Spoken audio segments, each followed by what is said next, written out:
अस्सलामुअलैकुम वरहमतुल्लाहि वबरकातुहू। कैसे हो नाज़रीन? मैं उम्मीद करता हूँ सब बखैर होंगे।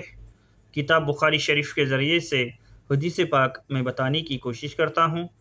औज़ु बिल्लाहि मिनश शैतानिर रजीम, बिस्मिल्लाहिर रहमानिर रहीम। जनाज़ों के अहकाम।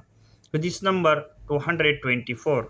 हज़रत आयशा रज़ी अल्लाह अन्हा से रिवायत है कि रसूल अकरम सल्लल्लाहु अलैहि वसल्लम को यमन के 3 सफ़ेद सूती धुले कपड़ों में कफन दिया गया था। न उनमें कमीज थी न अमामा पगड़ी।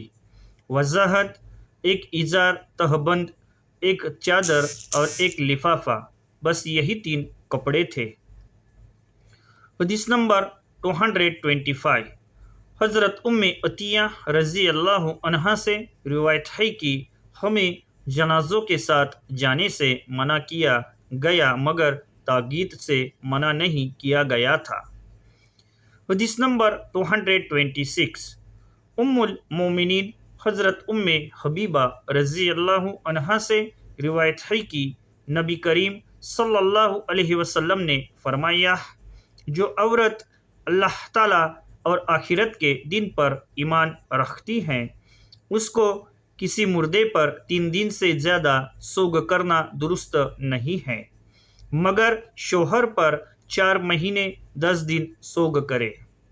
फिर मैं उम्मुल मोमिनीन हज़रत ज़ैनब बिनते जहश के पास चौथे दिन गई जब उनके भाई मर गए थे।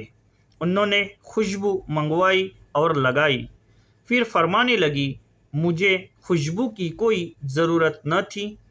बात यह है कि मैंने आपसे सुना है कि जो औरत अल्लाह ताला और आखिरत के दिन पर ईमान रखती है, उसको किसी मैयत पर 3 दिन से ज़्यादा सोग करना दुरुस्त नहीं, मगर शोहर पर 4 महीने 10 दिन इद्दत करे। हदीस नंबर 227। हज़रत अनस बिन मालिक रज़ी अल्लाह अन्हु से रिवायत है कि नबी करीम सल्लल्लाहु अलैहि वसल्लम एक औरत के पास से गुजरे जो एक कब्र के पास बैठी रो रही थी। आपने फरमाया, अल्लाह ताला से डर और सब्र कर। वह कहने लगी, जाओ भी, यह मुसीबत तुम पर पड़ी होती तो पता चलता। उस औरत ने आपको पहचाना नहीं था। फिर लोगों ने उसे बताया कि यह नबी करीम सल्लल्लाहु अलैहि वसल्लम थे। वह घबराई, नबी करीम सल्लल्लाहु अलैहि वसल्लम के दरवाजे पर आई। दरबान वगैरह कोई भी न था और अर्ज करने लगी, मैंने आपको नहीं पहचाना, माफ़ फरमाइए। आपने फरमाया, सब्र तो जब सदमा शुरू हो उस वक्त करना चाहिए। वजाहत: रो पीट कर तो सबको सब्र आ ही जाता है, मगर ऐसा करने से सवाब ज़ाया हो जाता है। वे औरतें जो शरीयत के खिलाफ काम न करें कब्रों पर जा सकती हैं, इसलिए कि आपने औरतों को कब्रों पर जाने से ताकीद से नहीं रोका, बल्कि वहां जाकर रोने से रोका है। हदीस नंबर 228। हज़रत आयशा रज़ी अल्लाह अन्हा से रिवायत है कि आप सल्लल्लाहु अलैहि वसल्लम एक यहूदी औरत के घर के पास से गुजरे।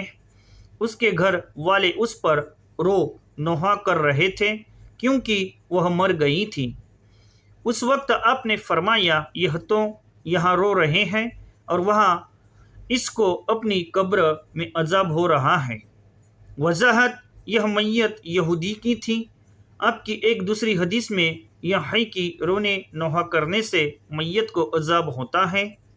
मरने वाला अगर पीटने यानी नोहा करने और बदन को पीट कर सोग मनाने को अपनी ज़िंदगी में पसंद करता था और पीटने से मना भी नहीं करता था, तो उस सूरत में मरने वाले और नोहा करने वालों को अजाब होगा। अगर पीटने को नापसंद करता था और मना भी करता था, तो उस सूरत में मैयत को अजाब नहीं होगा, सिर्फ पीटने वाले गुनाहगार होंगे। फतहुल बारी। मैं उम्मीद करता हूँ कि मेरा ये छोटा सा वीडियो अब सभी हजरात को पसंद आया होगा। अब का मोटिवेशन मेरे लिए बहुत ज़रूरी है। अल्लाह ताला दीन और हदीस समझने की नेक तौफीक दे। بچوں کو قرآن، حدیث اور دین سکھلانا ماں باپ کا فرض ہے۔ فقط و سلام، السلام علیکم ورحمۃ اللہ وبرکاتہ۔